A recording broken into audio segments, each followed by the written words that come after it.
ভাস্কর, ভাস্কর, পান্টি যা finishing touch দিয়েছে না, সিনেমাতেও দেখা যায় না, নাটকেও দেখা যায় না। ইতি ইতি গন্ধে পুষ্পে অনুষ্টুপ ছন্দে টাং টাং। আরে কি আওড়াচ্ছেন আপনি? মন্ত্র। মন্ত্র? হ্যাঁ মন্ত্র। কিসের মন্ত্র? ওই বিয়ের মন্ত্র। বিয়ে? হ্যাঁ না, প্রেম। প্রেম? হ্যাঁ কি যেন প্রেম। হ্যাঁ মনে পড়ছে, হ্যাঁ মনে পড়ছে, হ্যাঁ গভীর প্রেম, আহা শিশুর প্রেম, অনন্ত প্রেম। প্রেমের আপনি কি বোঝেন? কখনো প্রেম করেছেন কারোর সঙ্গে? এটা কি বলছো? প্রেম করিনি? এত বড় একটা খবর গোপন রেখেছেন? সব কথা কি সব সময় ওপেন করতে হয়? কিছু কিছু কথা গোপন রাখতে হয়। Secret, very secret. তা মেয়েটি দেখতে কেমন? এই বলেছে। হ্যাঁ? না মানে তুমি তুমি তুমি এখানে স্থির হয়ে বসো, সব ব্যাপারটা তোমায় বলছি। আসল ব্যাপারটা তাহলে খুলেই বলি। হ্যাঁ। আমি একটা চাকরি পেয়েছি। চাকরি পেয়েছেন? হ্যাঁ, মোটা মাইনের চাকরি, কিচ্ছু করতে হবে না। আরে ঘুমিয়ে ঘুমিয়ে নিয়ে যাও, নিয়ে যাও। কোথায়? বিদেশে, বিদেশে, অনেক দূরে। সেখানে একবার গেলে না আর ফেরা যায় না। বেশ তো, যাকে ভালোবাসেন তাকে বিয়ে করে সেখানে নিয়ে যান। ওটাই তো মুশকিল হয়েছে। ওদের কন্ডিশন, চাকরিটা করতে গেলে সারা জীবন ব্যাচেলার থাকতে হবে। কেন মায়া, যখন বুঝেই ফেললাম চাকরিটা করতে গেলে বেথা কিছুই করতে পারবো না, তখন মনে মনেই কল্পনা করে নিয়েছি, যাকে ভালোবাসতাম তাকে বিয়ে করেছি, আমাদের সুখের সংসার হয়েছে, সুন্দর সন্তান হয়েছে। কি গো মায়া, মনে মনে ভাবার কত সুখ বলো তো। যা চাইবে তাই পাবে।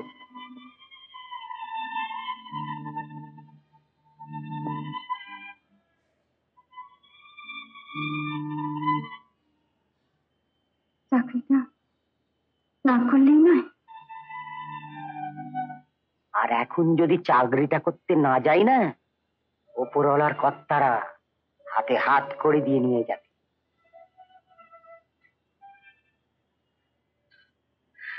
কোনো উপায়।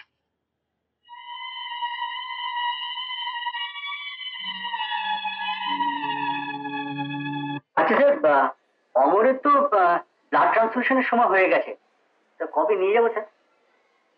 হ্যাঁ না না না, আপনি খেপেছেন। অমর যদি শোনে যে ওকে হসপিটালে নিয়ে গিয়ে ব্লাড ট্রান্সফিউশন করতে হবে, ও তো পালিয়ে বেড়াবে। হ্যাঁ হ্যাঁ স্যার, হ্যাঁ আচ্ছা স্যার, আচ্ছা থ্যাংক ইউ। আরে আপনি? ঘরে গিয়েছিলাম আপনার খোঁজ করতে, সেখানে না পেয়ে চিন্তা এলাম। আপনি যদি ব্যস্ত থাকেন পরে কথা। না না, একেবারেই ব্যস্ত নেই, বলুন কি? আপনার একটু সাহায্য চাই। কি সাহায্য করতে পারি? আমি অমরবাবুকে আমার মনের কথা কোনোদিনও খুলে বলতে পারি। আজ সে কথা বলতে গিয়ে জানতে পারলাম উনি বিদেশে চাকরি নিয়ে চলে যাচ্ছে। সেখান থেকে আর ফেরা নাকি সম্ভব না।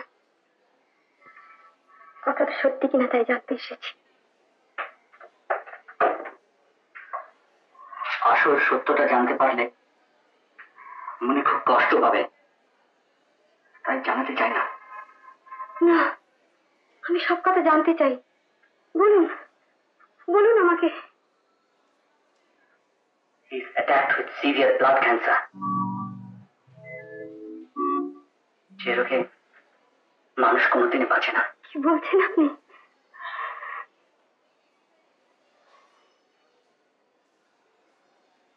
অমর তার নিজের রোগের কথা জানে? জানে বলেই তো বলে। জানো ডাক্তার, এ পৃথিবী থেকে চলে যাওয়ার আগে বান্টির একটা ভালো বিয়ে দিতে হবে। আর আপনার নাম করে বলে, মা আমাকে বড্ড ভালোবাসে, ওকে আমার রোগের কথা বলো না, ও খুব দুঃখ পাবে। আর বলে, ডাক্তার, মায়ের সঙ্গে এমন এক লোকের বিয়ে দিতে হবে তার সঙ্গে আমার খুব মিল থাকবে, আমার মতন মজা মজা কথা বলবে, আমার মতন হাসবে, আমার মতন হইচই করবে।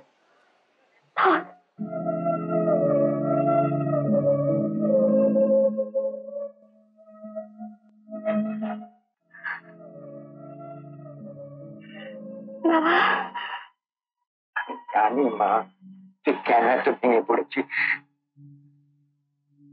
অমরকে তোরা ওর রোগের কথা একটা বুঝতিস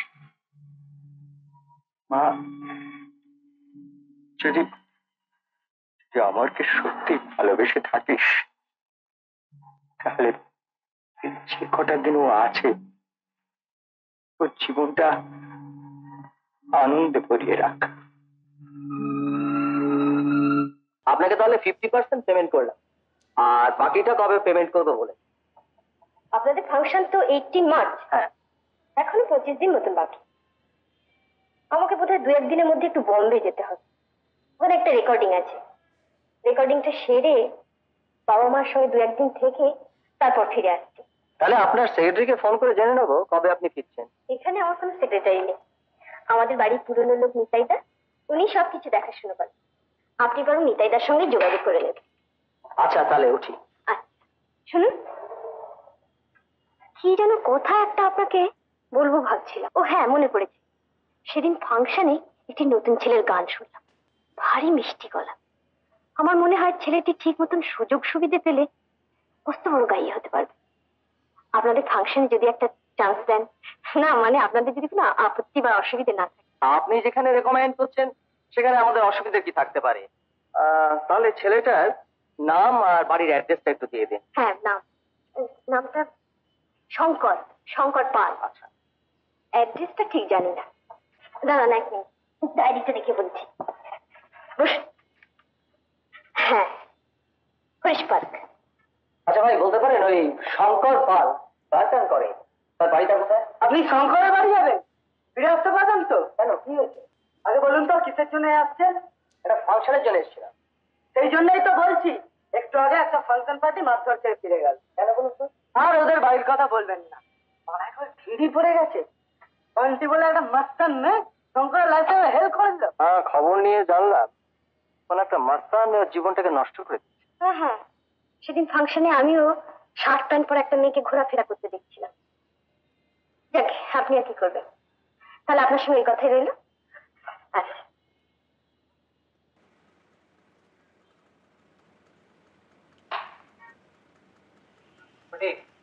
শঙ্কর, শঙ্কর আসছে রে।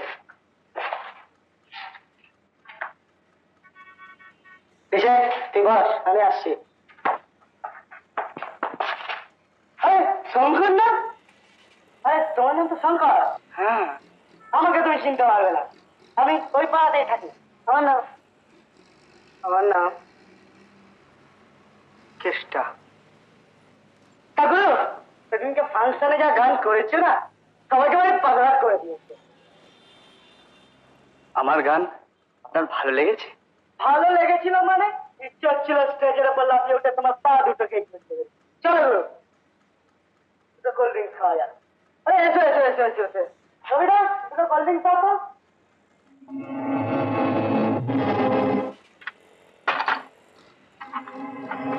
দেরি হচ্ছে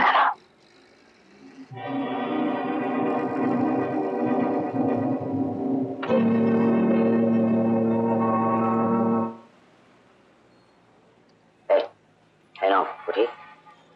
খাও, তোমার সঙ্গে আলাপ করে নিজেকে খুব ধন্য বলে মনে করি। ঠাকুর, এদিকে কোথায় যাওয়া হচ্ছিল? একটা জামা কাপড়ের দোকান খুঁজছিলাম, ভালো শাড়ি কোথায় পাওয়া যায় বলতে পারো? শাড়ির দোকান? আমি চিনিয়ে দেবো। ঠাকুর, শাড়িটা কাকে দেবে? বান্টিকে? লজ্জা কিসের গুরু, চোখ করে মেরে দাও তো, তারপরে একটা তোমাকে ভালো শাড়ির দোকানে